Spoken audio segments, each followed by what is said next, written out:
What's up, people? It's DevSage here, and in this video we're going to be going over the retry design pattern.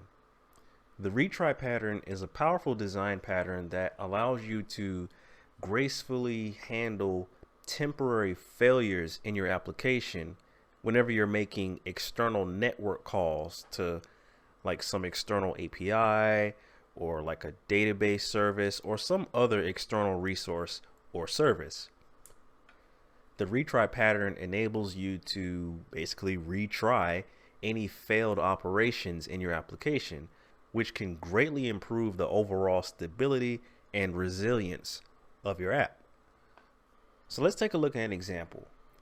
Let's say we have a computer which sends a request to some external server. One potential outcome of this is that the server receives the request and processes it successfully. Okay, cool.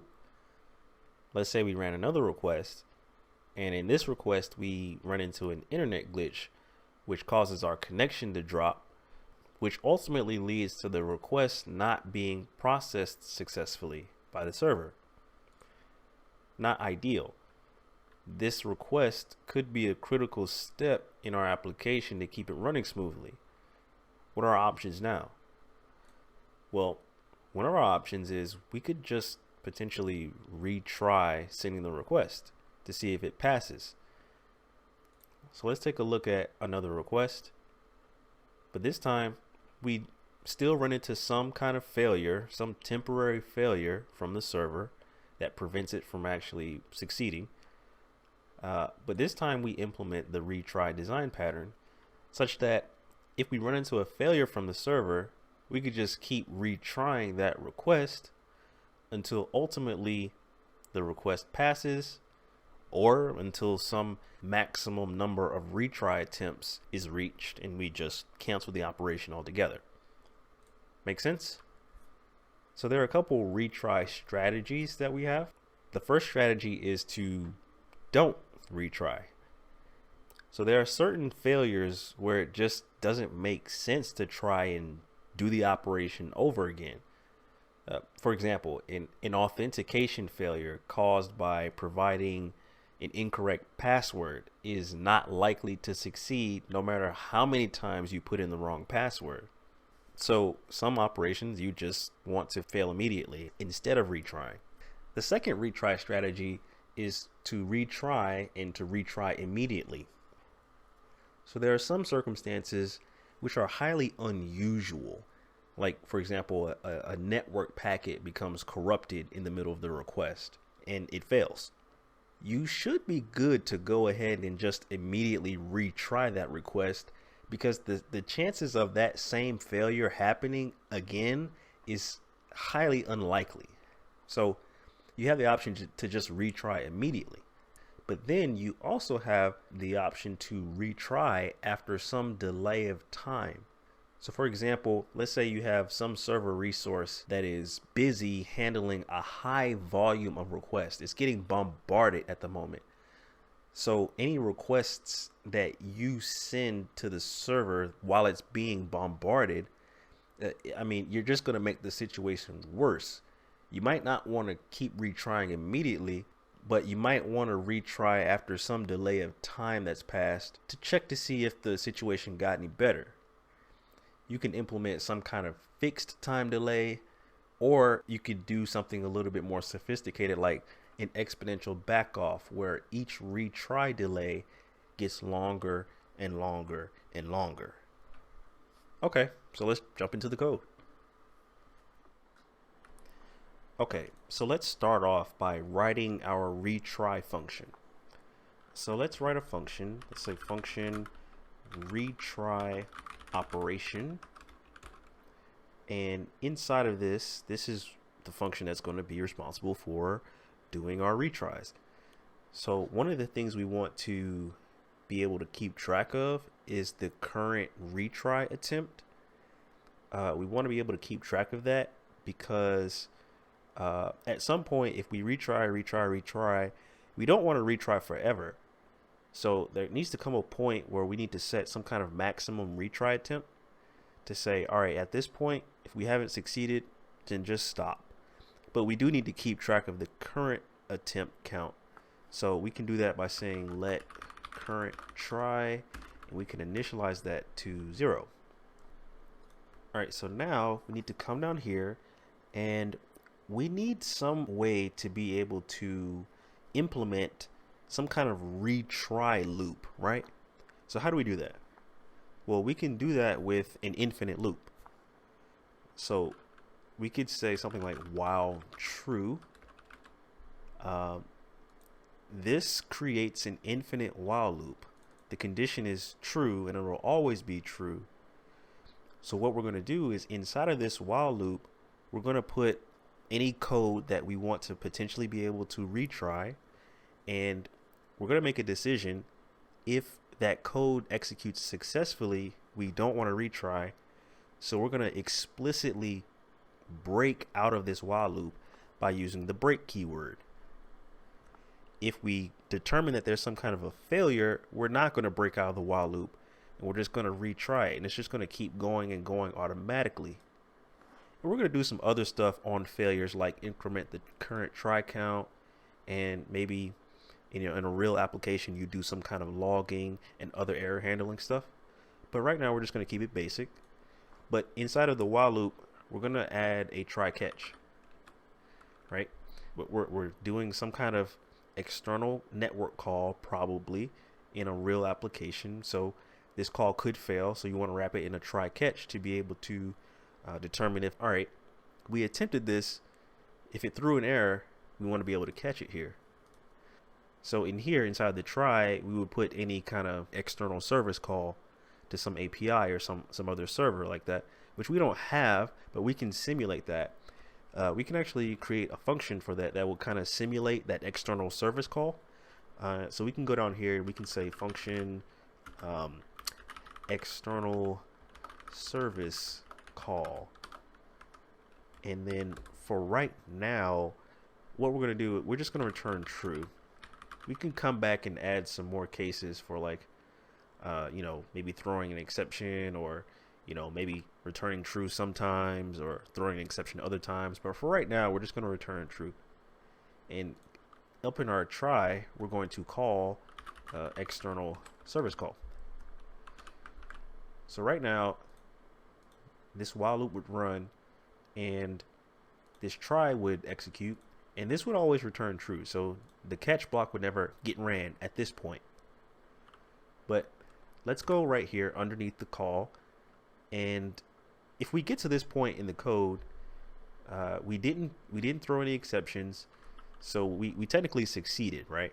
You can count this as a success if we get to this point.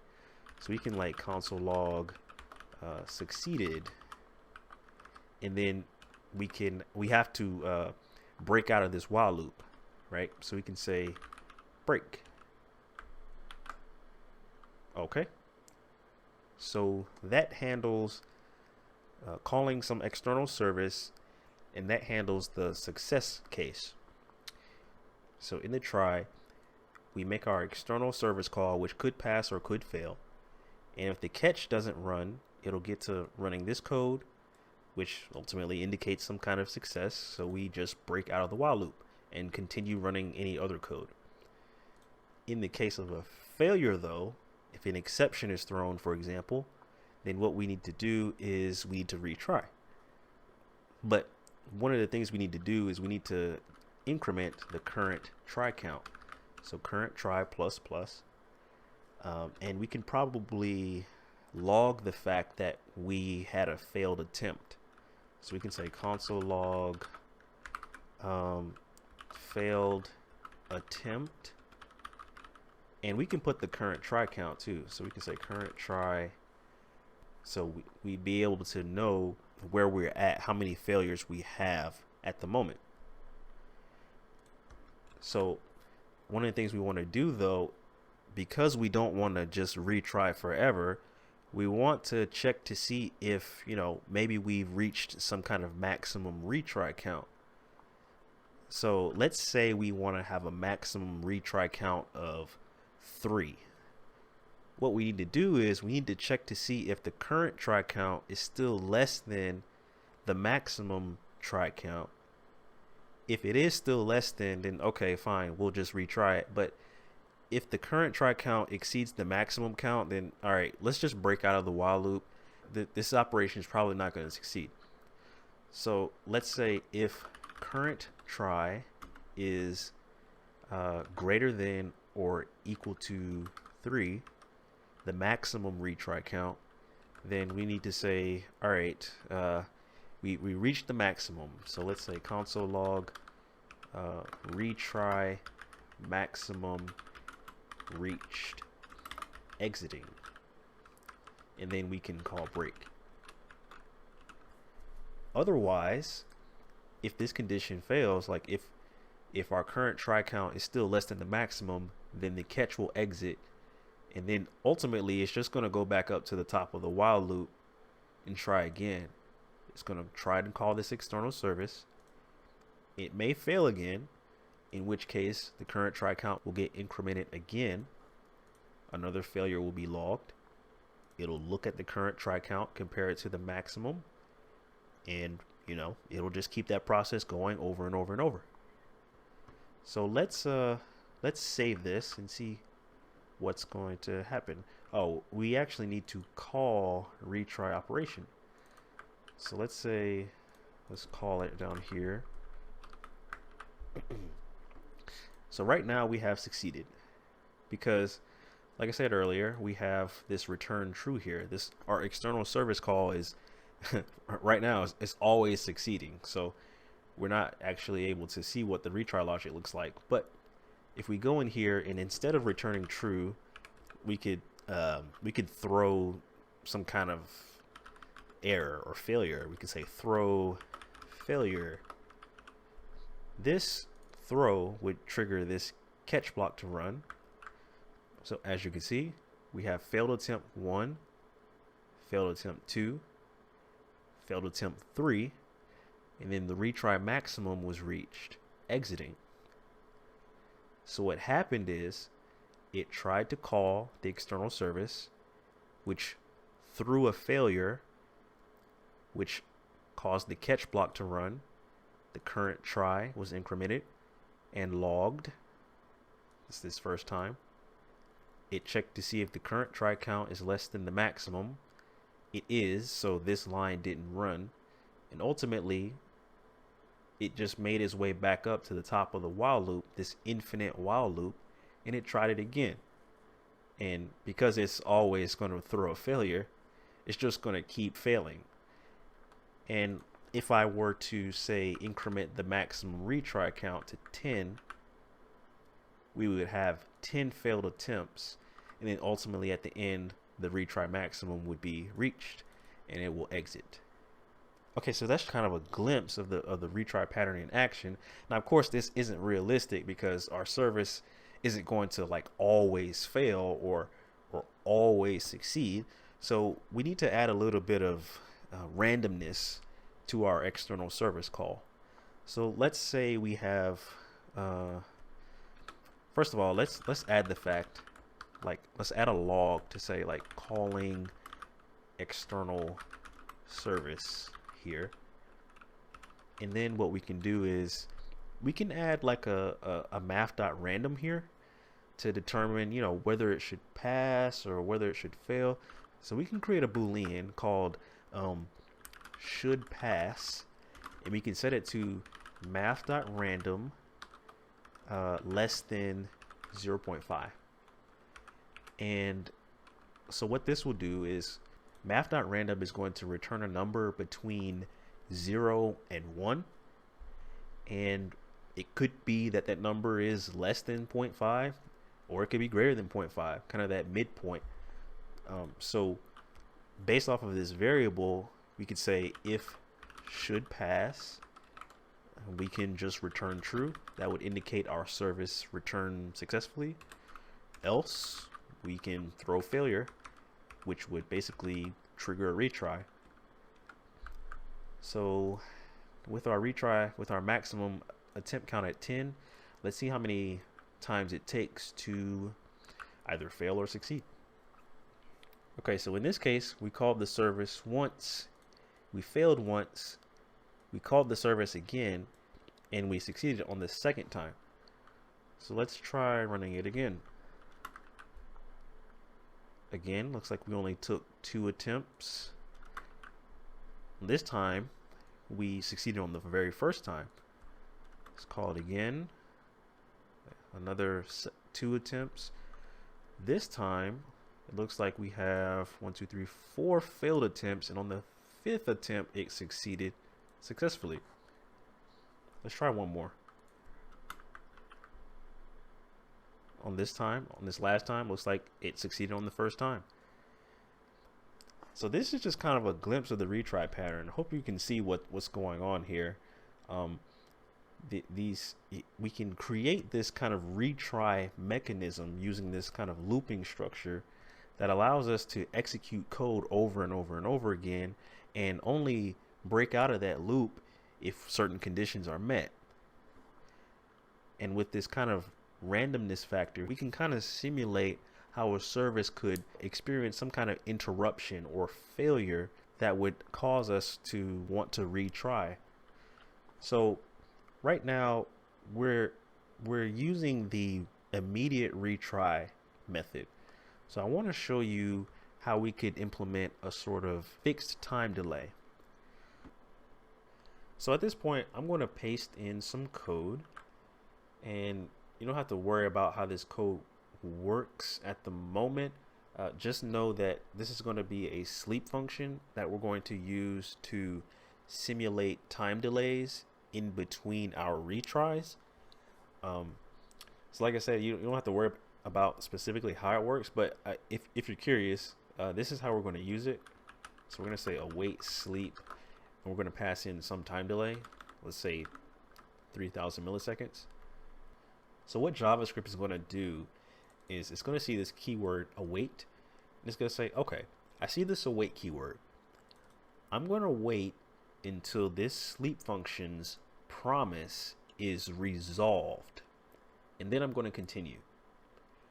Okay, so we see our sleep function is returning a new promise right here, and it's resolving the promise here, but it's being resolved inside of a set timeout, which is a function that is used to basically set a kind of delay of, in this case, milliseconds, whatever we pass into it. It's going to set some time delay that we're going to run before this callback function is run. So basically, we're just setting a set timeout with whatever time we pass into it, and after that timer expires, then we're going to resolve the promise. Then JavaScript can successfully move forward from this line. Okay, so we're actually going to take this though, and we're going to call it at the very end of the while loop. So this is going to simulate a time delay between retries. So let's go down here and let's save this. Oh, await is only valid inside of async function. So we actually need to go up here and add the async keyword to the retry operation function. Okay. So we called it. All right. So it looks like we succeeded on the first time. Let's call it again. So we failed attempt once. So we failed once, and we called it again after 3 seconds, and we succeeded. Let's try to run it again. So we failed attempt 1, we failed attempt 2, and we succeeded on attempt 3. So let's try to make it a little bit harder for it to pass. So let's put our difficulty down to 0.2 so we can see some more failures. Failed the first attempt, failed the second attempt, failed the third attempt, the fourth attempt, the fifth attempt, the sixth attempt, the seventh attempt, the eighth attempt, the ninth attempt, and it reached the retry maximum. But this time, as you can see, there was a slight delay of about 3 seconds in between each retry call. So let's make it a little bit easier. Failed attempt 1, failed attempt 2, failed attempt 3, failed attempt 4, and looks like we succeeded on the 5th attempt. Okay, so I know that was a lot, and I hope it all made sense. That's kind of the retry design pattern. You have this retry mechanism, which is fueled by some kind of infinite looping structure, as we see here, that is going to attempt to call some code, probably some external service or external server resource, and if it succeeds, and we break out of the while loop. But if it fails, then we do some logging, we do some, we increment the current attempt count, and then we make a determination if, okay, do we want to retry? We look at the maximum attempt count, and if we don't want to retry, we can break, or we can just leave it and it'll automatically retry to do whatever you tried to do. And then we can also implement a kind of time delay. If we don't want to immediately retry, we can have some sort of sleep function in order to cause a delay before the next retry attempt. Okay, so that's a little bit about the retry design pattern. If you like this video, be sure to leave a like, be sure to leave a comment, subscribe if you want to see more web dev explained simply, and yeah, peace.